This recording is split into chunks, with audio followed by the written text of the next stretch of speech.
Bonjour, cette capsule concerne uniquement la classe de 5e 2. C'est la fin de la 3e séance d'histoire concernant le portrait. Mettre en l'honneur l'individu. L'art du portrait existait déjà dans l'Antiquité. Il existait alors des portraits publics représentant des empereurs ou des personnes importantes et des portraits funéraires pour les citoyens ordinaires. Les personnes se faisaient représenter par la sculpture sur des fresques, des tableaux, bois ou tissu, mais aussi sur des pièces de monnaie, moyen pratique de faire de la propagande pour l'empereur en place. La société du Moyen-Âge met une distance à l'égard du réel et les individus ne sont plus portraiturés. L'Église estime que l'on doit accorder peu d'intérêt à l'individu en tant que tel et elle condamne plus ou moins ce type de représentation. Le portrait s'épanouit à nouveau au milieu du XVe siècle en Italie, grâce au mouvement humaniste qui reconnaît l'individu en tant que tel, mais aussi grâce à l'essor économique de certaines régions en Europe. Comment les portraits traduisent-ils l'importance de l'individu? Dans le document numéro 1, donc c'est Agnolo Bronzino, Éléonore de Tolède.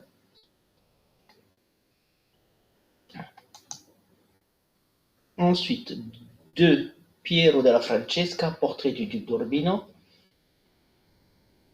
Raphaël, la belle jardinière. Et ensuite, Antonio Moro, Philippe II d'Espagne.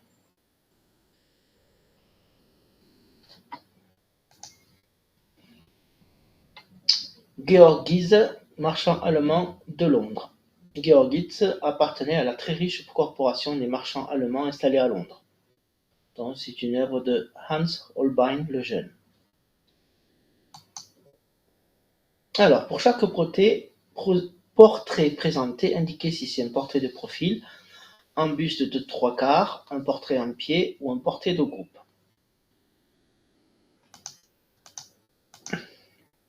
Donc là, c'est ce qu'on appelle un portrait de 3/4.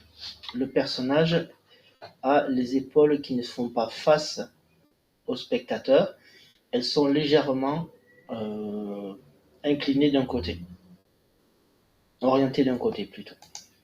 Là, c'est un portrait de profil, le numéro 2. On ne voit qu'un seul œil, une seule oreille. Ensuite, sur le troisième, c'est donc un portrait de groupe puisque vous avez 3 personnages. Et le dernier, c'est un portrait en pied puisqu'on voit l'intégralité du corps du personnage ou du sujet représenté.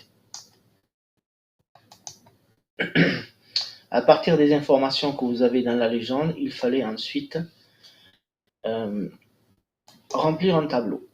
Donc le titre de l'œuvre, c'est Le marchand Georgitz. L'auteur, c'est Holbein le Jeune, qui a été peint en 1532.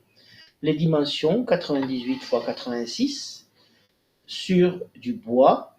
Le genre, donc c'est un portrait qui est de 3/4. La technique, c'est la peinture à l'huile. Et le lieu de conservation, c'est la Gemälde-Galerie de Berlin. Galerie des arts, de peinture, pardon. Quelle est la profession de ce personnage? Donc c'est un marchand. Le personnage a souhaité être représenté dans son commerce. Et quel message veut-il montrer?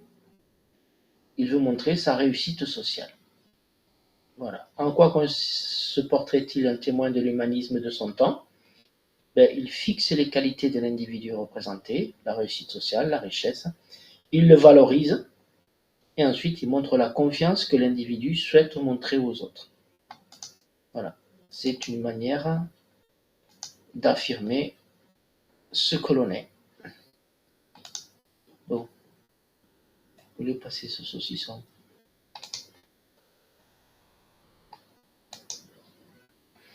Oh, que c'est pénible. Voilà.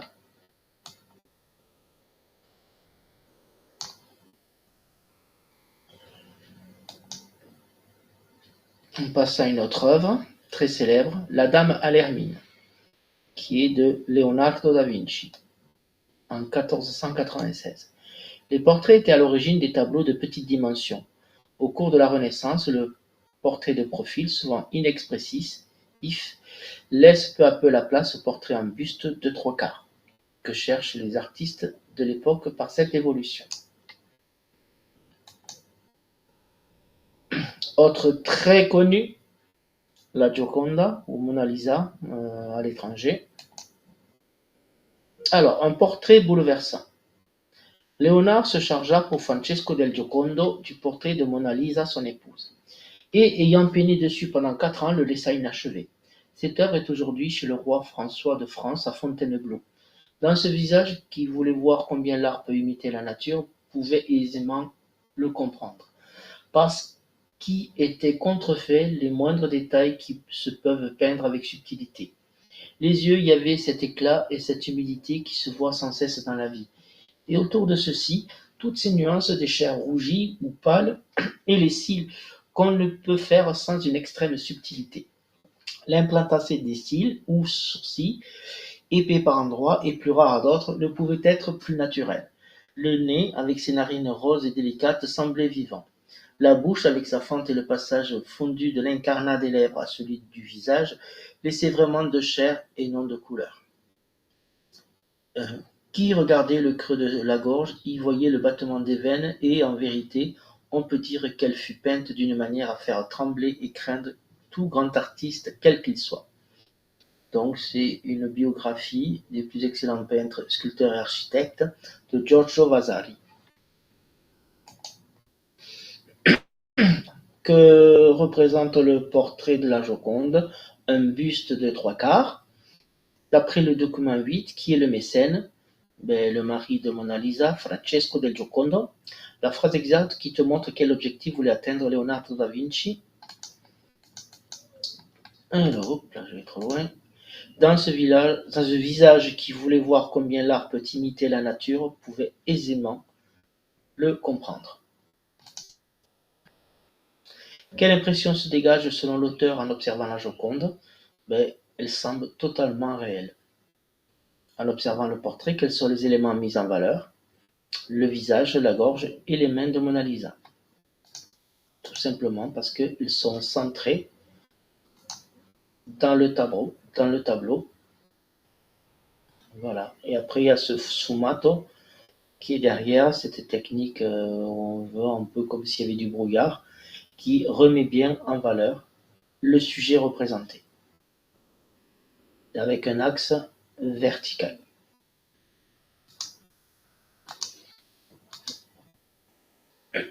Le portrait de l'empereur Maximilien Ier de Habsbourg montrait ses qualités. Les rois, les princes et les papes, comme les empereurs romains de l'Antiquité, comprennent vite l'importance du portrait pour diffuser leur image et imposer leur pouvoir. Certains artistes deviennent alors des portraitistes officiels.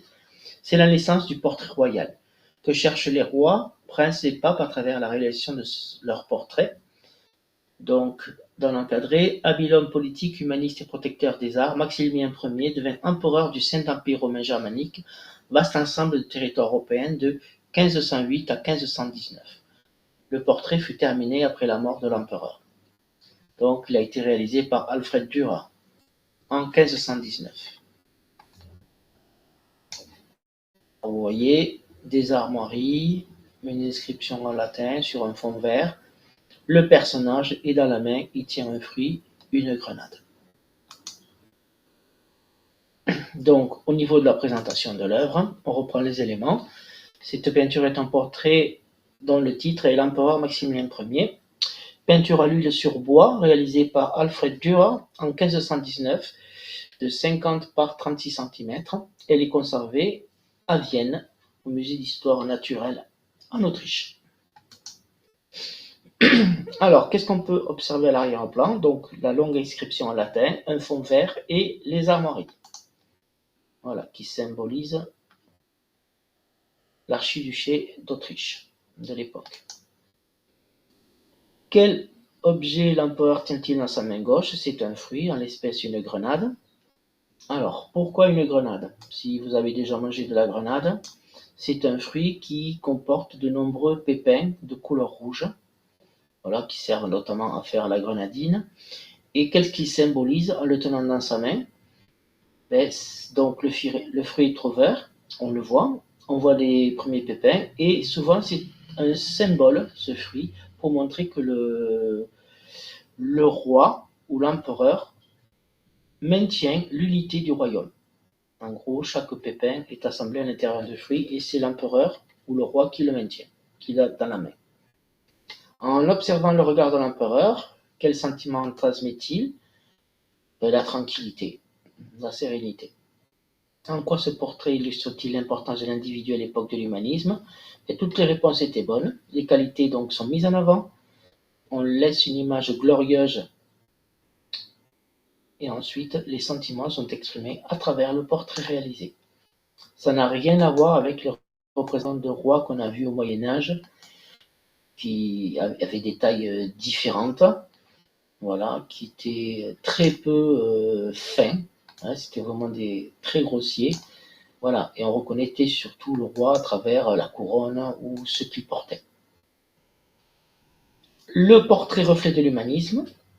Au XVIe siècle, lors de la Renaissance et de l'humanisme, l'art du portrait connaît un développement spectaculaire. Il apparaît comme un genre nouveau qui s'éloigne des sujets religieux. On parle d'art profane, par opposition à l'art religieux. Les individus veulent montrer leur réussite personnelle. Nobles, banquiers, marchands utilisent le portrait pour fixer à la postérité leur qualité et leur richesse. Le but du portrait est aussi pour les artistes de mettre l'homme en valeur.